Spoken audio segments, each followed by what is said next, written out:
And that music means one thing on a Friday. Time to say good morning and welcome back to one of our favourites, one of the country's top film critics and an old friend of mine. Well, he's not that old, but I've known him for the longest time, it seems. It's our mate Van Connor with his Freeview film recommendations for the weekend. Unusually, Van, good morning, by the way, for this slot.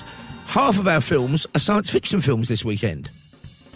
They are indeed. I mean, between like a bit of Ridley Scott, a bit of Red Roland Emmerich, we've got the spread covered this week. That's most definitely for sure. And a bit of David Bowie's son. But we'll get to that in a moment. I have to ask you for your first recommendation, and it's pure filth, isn't it? No, it is absolutely pure filth. Adaptation of Ian Walsh's novel of the same name from 2013, starring James McAvoy, in which he's just the worst private detective who's existed in the Edinburgh police force ever of all time. Just seeks to enable his own name and just further his filthy crimes. This is on. You'll find this on E4 at 10 to 12 on Tuesday night. If you've not seen it and you're really looking forward to speed removal like I was, you should absolutely look this up. So this is Phil. Absolutely check this out. And of course, James McAvoy's a brilliant actor. He was so good, I thought, in Split.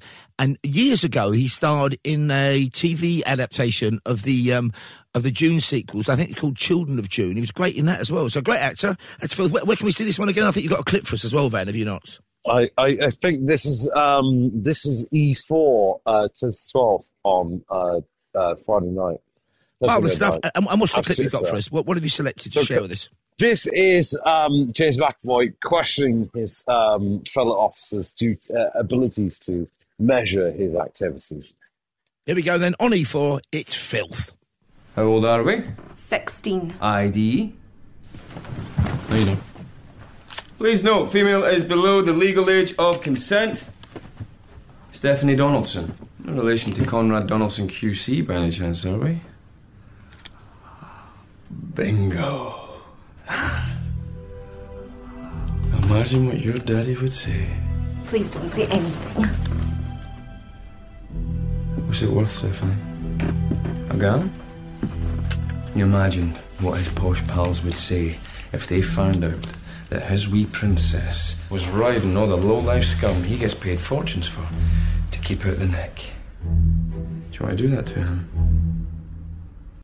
He sounds horribly creepy in this film. I'm looking forward to that in a perverse kind of way. Not a great guy, no. Our first science fiction film of the weekend is an absolute classic. It spawned probably 3 or 4, at least, sequels or spin-offs in the franchise. It's from 1979, directed by the man you've already mentioned, the mighty Ridley Scott. It's Alien. It's on BBC One tonight, 10:40. This is still an absolute cracker. I think this works on every level, this film, from the weird and wonderful. I mean, how revolutionary Kurt Geiger's Alien designs were. The fact that the spaceship is so kind of rackety and run down. And it's called Nostromo, which is the title of a Joseph Conrad novel as well. So there's vague elements of Heart of Darkness and stuff in there as well. And I think this is still a genuinely scary film. You're not old enough to have seen this when it first came out, though, Van, are you? I don't think. Oh, no, I would have been fetus minus 5 when this came out to begin with. But no, it is one of those great movies, like between like Sigourney Weaver, Veronica Conroy, Tom Skerritt's performances. It's one of the all-time chillers.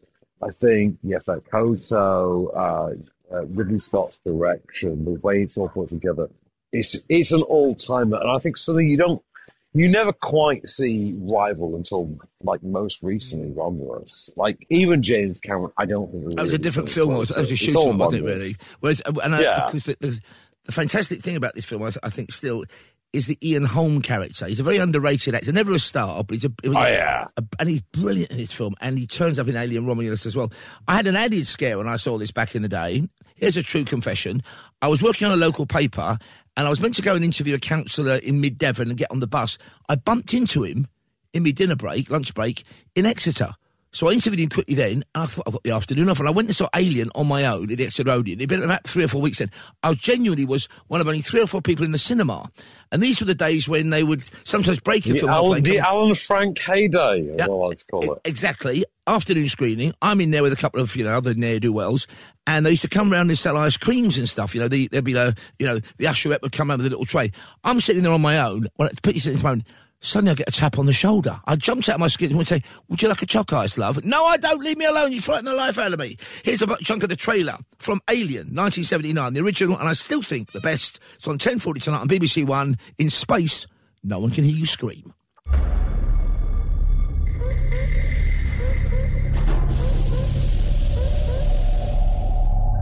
Where's Earth? Seems we have intercepted a transmission of unknown origin. Human. Unknown. Can you see this?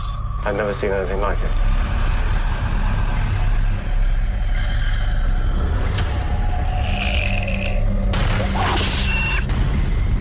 What the hell is that?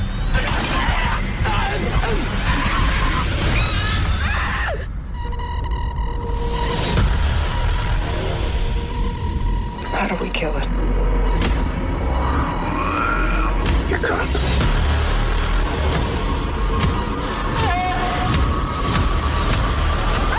Oh, God, it's moving right towards you. Move, get out of there.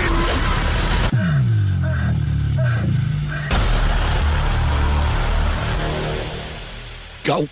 With John Hurt getting the kind of bellyache that not even a Gaviscon and Alka-Seltzer cocktail could cure. So tell us your second recommendation, please, for Saturday viewing on Freeview, please, Van. This is Shakespeare's original basis for Hamlet. This is the original basis for The Lion King. This is the original basis for The Punisher, of all things. It's The Northman, starring Alexander Skarsgård. And you can see this on Saturday night at 9 p.m. on Channel 4. Robert Eggers' absolutely seminal adaptation of the Shakespearean text that literally goes from volcanoes to Viking Norse mythology. This is the absolute one you do not want to miss.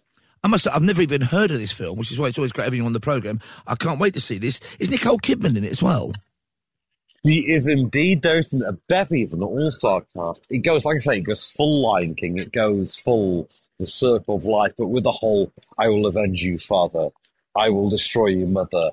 It has a whole ideology you just got to see and enjoy, honestly. So if the question is to watch or not to watch, that is the question. It's got to be to watch. And you've got a clip for us, I think, Van, have you not?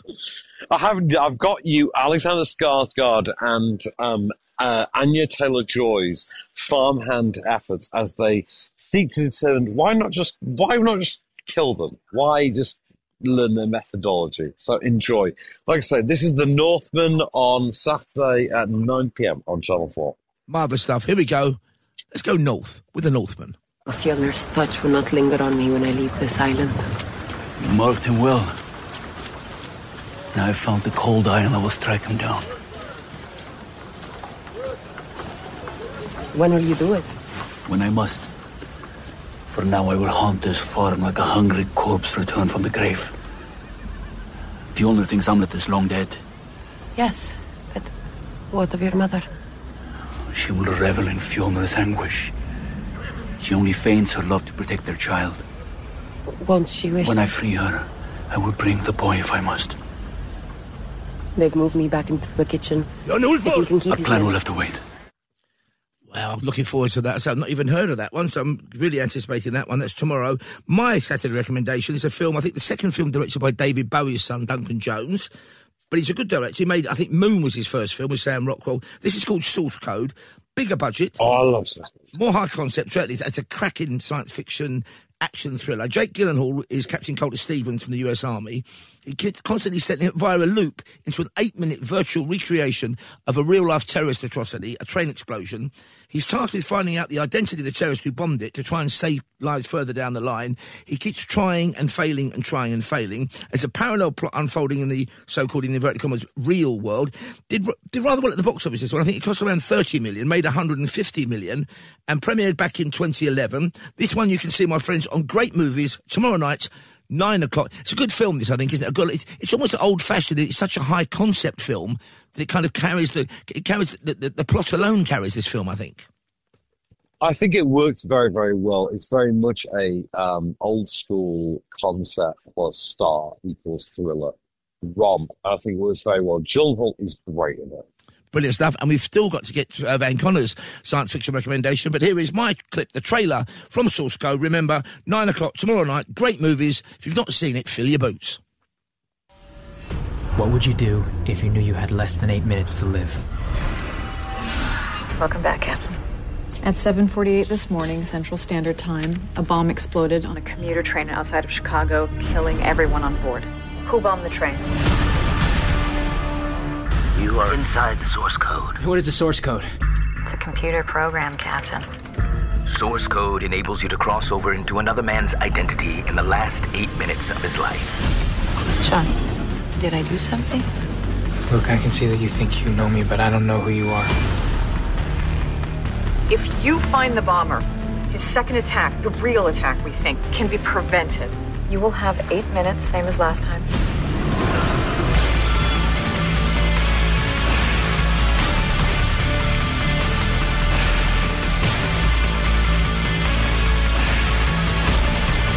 I want to go back in, and I want to save all those people on that train first. They are outside the mission. See, the trade-off was the people on the train would have to die. Couldn't alter that element of the past if he could prevent an even bigger disaster further down the line. But, of course, his conscience pricks him, and he wants to go back in time. Great film, that is. 9 o'clock tomorrow night on Great Movies. And my final recommendation is, I think I'm right in saying, the first film noir, as in dark, morally ambiguous film, that Orson Welles made. It's his third movie. He made Citizen Kane, then The Magnificent Ambersons, which was butchered by the studio and butchered by a man called Robert Wise, who went on to commit Sound of Music further down the line. It was under orders from the studio, which he's last ruined.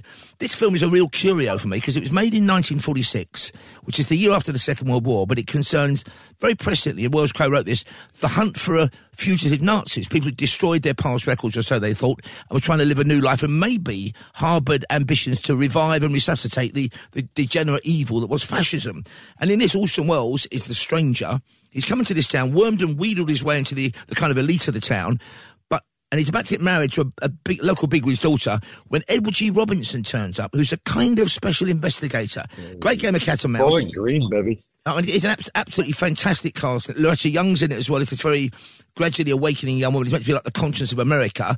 And it's Wells putting down a very early marker saying, look, as Schopenhauer said, to forgive and forget is to throw valuable experience out the window. These people will kind of creep back into our lives if we're not careful.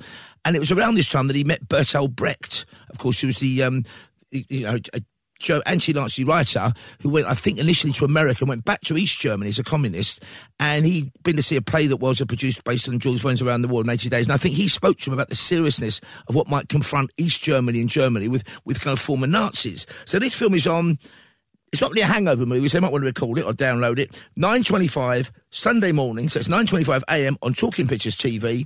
I'm not sure the quality of the print, but the film is a cracker. It's called The Stranger. It's about hunting for a degenerate, on-the-run Nazi and people in his network as well. So it's a bit like The Odessa File, that kind of film as well. But again, very 1940s, strange angles, lots of shadows, and it's Orson Welles. What a way to start your Sunday morning. And here's a chunk when he meets up with an old Nazi as well, also living under a disguise. And they talk about, in wistful terms, a hopeful return to what they regarded as the good old days. You're not much changed. But you're back in your old uniform. Look very much the same. Franz, I am a different man than before. I too am different, Conrad. You know how I gathered and destroyed every single item in Germany and Poland that might have served as a clue to my identity. Well, guess what I'll be doing at 6 o'clock tonight? Standing before a minister of the gospel with a woman's hand in mine, the daughter of a justice of the United States Supreme Court, a famous liberal. The girl's even good to look at. Yes, the camouflage is perfect. Who would think to look for the notorious Franz Kindler in the sacred precincts of the Harper School, surrounded by the sons of America's first families? And I'll stay hidden till the day when we strike again. Oh, he's got that same kind of amoral tone of voice he used for Harry Lime in a similar tonally from The Third Man. So that's Sunday morning, my final recommendation, 9:25 a.m. Well worth a look, folks. Black and white, so Stuart Armour probably... Will you watch it, Stuart? No, give me the thumbs down on Talking Pictures TV. And your final recommendation, please, your science fiction film contribution for the weekend, please, Van. The one I know that Stuart Armour will never in a billion years put on his profile pack and watch. I will give you 9 p.m. Sunday nights on the Power Network. I will give you Stargate with Kurt Russell and James Spader. It's the only time James Spader ever played a good guy, an unqualified good guy. It's a great movie. Ancient aliens are real. The pyramids are just landing platforms for alien UFOs. Just go with it and let the UFOs and the US military just go to town with their nukes. And I think that's pretty much all I can say on one of the greatest sci-fi movies of the 1990s. It's spawned TV series and various other spin-offs, and I think it's a contractual obligation. 12 to 14 years at least. Yep, and I think it's a contractual obligation that one of us has to recommend it at least once a year. So this is its annual mention. When's it on again? I think you've got a clip for us as well, Van, have you not? I have got a clip for you. This is on 9 p.m. on Sunday night on Paramount. This is James Spader figuring out the ancient aliens, the pyramids, maybe weren't built like the altruistic gods. Here we go, my friends. Let's go back to ancient Egypt and to another planet. Ra took him and possessed his body like some kind of a parasite looking for a host. And inhabiting this human form, he appointed himself ruler. He used the Stargate to bring thousands of people here to this planet as workers for the mines, just like the one we saw. This mineral is clearly the building block of all his technology. With this, he can sustain eternal life. Now, something happened, where is it, back on Earth? A rebellion or uprising, and the Stargate was buried there. Fearful of a rebellion here, Ra outlawed reading and writing. He didn't want the people to remember the truth. No matter how many times I've seen that film, I always want to see it again. Huge thanks to our mate Van Connor. Van, is your podcast off screen dropping this morning? It is indeed at 8 a.m. on podcast platforms. Check me and Adam Ball out on the off-screen show, sir. Looking forward to that. Looking forward to catching up with Van Connor next week, of course, for his Freeview film recommendations. Half a dozen between the two of us on talkSPORT and Talk. But for the moment, Van Connor, that's a wrap.